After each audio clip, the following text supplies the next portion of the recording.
Hi, I'm Yenna. I'm here with HyprMX at Pocket Gamer Connects 2026 in London, and I'm joined by Asi from Tilting Point. It's great to have you. Nice to meet you. Great being here. Yeah. So you've spent your career right at the intersection of games and growth. What kind of keeps things exciting? Look, I'm doing it for a long time, and I think there are two things that make me excited. One is that it changes all the time, especially the mobile space. You need to adapt to new things, new concepts, competition is coming, you need to innovate. So I love that aspect a lot. So you're never stagnant, you never stay in the same place. Second thing is helping developers, through the history of Tilting Point and all the different things we've done and all the evolution, it was always to help developers grow.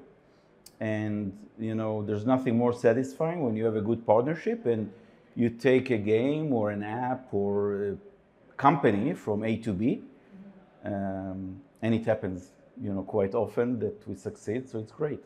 That's awesome. It sounds very fulfilling. Yeah. And I know you've been pretty kind of outspoken about non-gaming apps starting to really pull ahead of games. Can you talk to us a little bit about some of those contributing factors? Yes. So. One lens that we have is that we are doing UA financing. And to begin with, the filter is showing us things that are out there and scaling, right? So for example, we usually do things above $500,000, $1 million a month in spend. And we do things that are usually less than 1 year payback. And this year, 25, we started to see a lot of apps coming in, and we made a decision just to jump on it, even though we're a gaming company. First of all, I think the boundaries blur, and the other thing, you have gamified apps, you have a lot of relevance, but also I think there is a boom. It's the first time that apps surpassed games in revenue. Everybody's talking about it.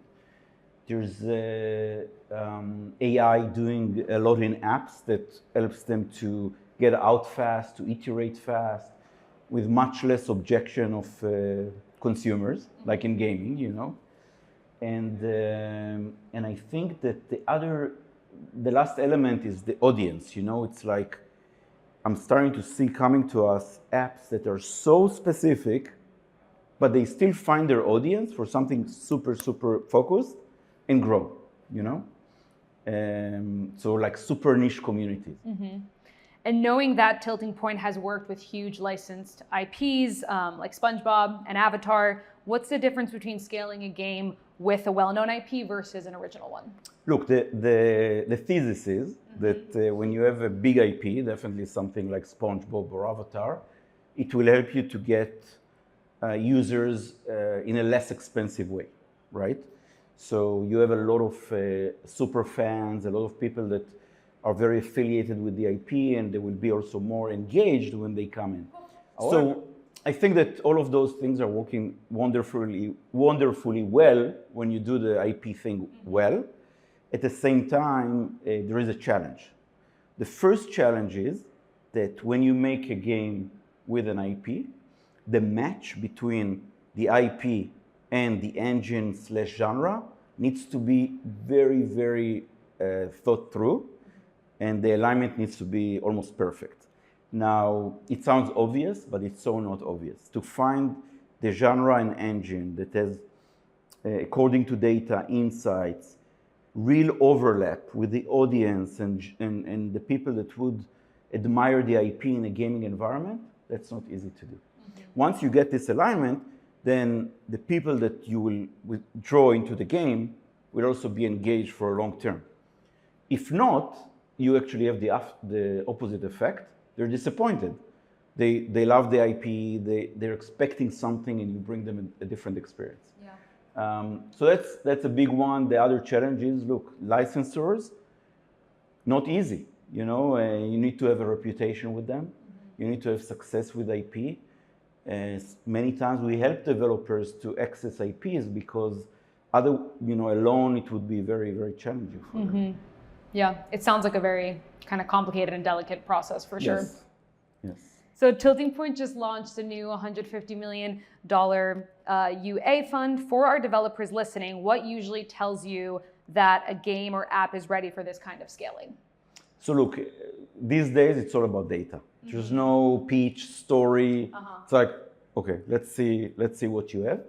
And unlike in the past where I think we and others were very focused on, I want to find this thing at the very beginning and grow with it.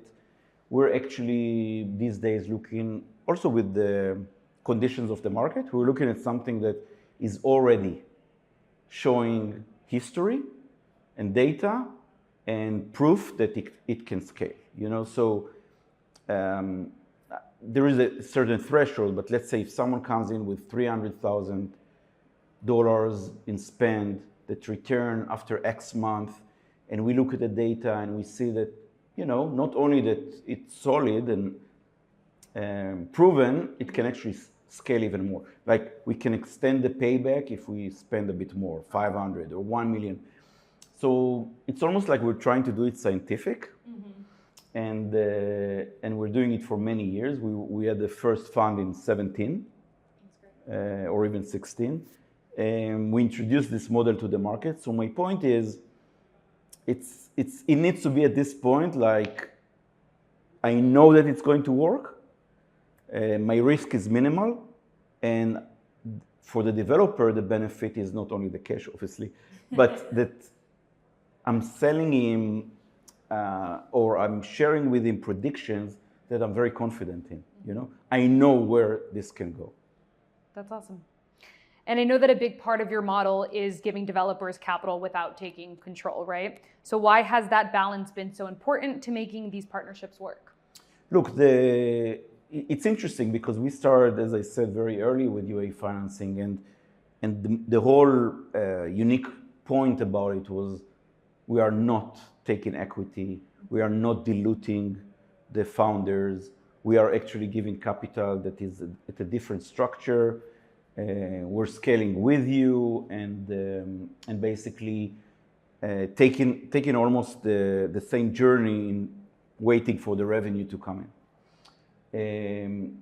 I think that today it's even more relevant because of how the market looks like, and I think that developers themselves are much smarter to understand, wait, why would I take an investment and give equity, which is so precious, just for this marketing exercise that is, very tiring. I mean, it's not like I'm growing my product as in investing in development.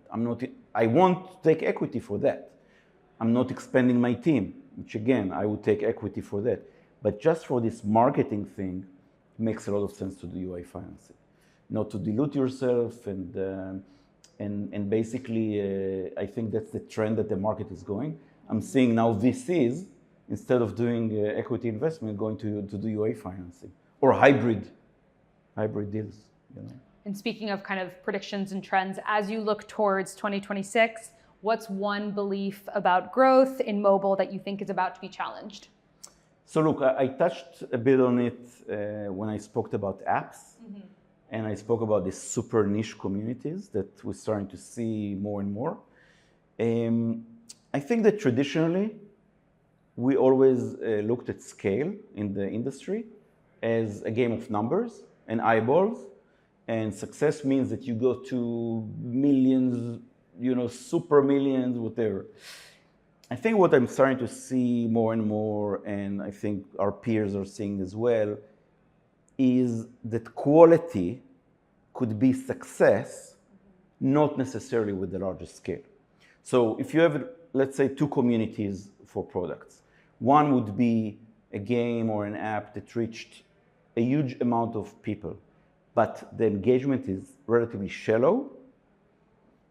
It might be that if I reach a super niche, but with a lot of depth and quality, it will be a more successful product in the long term.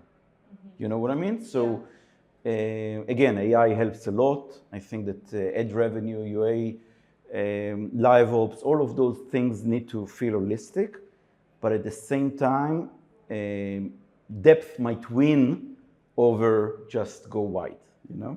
Got it. Those are great words of wisdom. So I saw your involvement in Games for Change, and I'd love to hear a little bit about that, how that kind of started. And yeah. Tell me about So in my previous life in New York City, I became involved with Games for Change. I ran the organization for a few years. Then I was the chairman.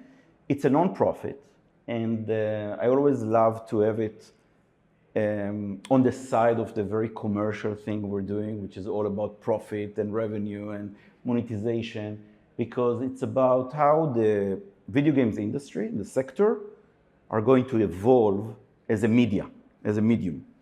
And what Games for Change does, it's basically a platform for all the people that are doing games that go beyond entertainment only. It could be education, learning.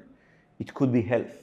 It could be to deal with social and political issues, climate change, immigration, and other aspects of that. And it's basically saying video games, computer games, they're not only for us to have fun, okay?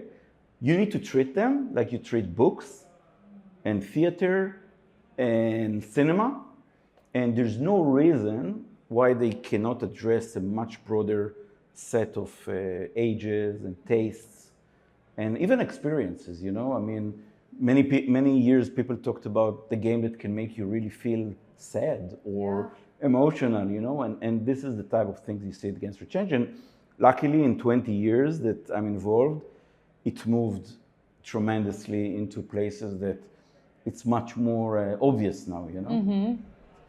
Thank you so much for taking the time to speak with me, and it was great meeting you. Thank you.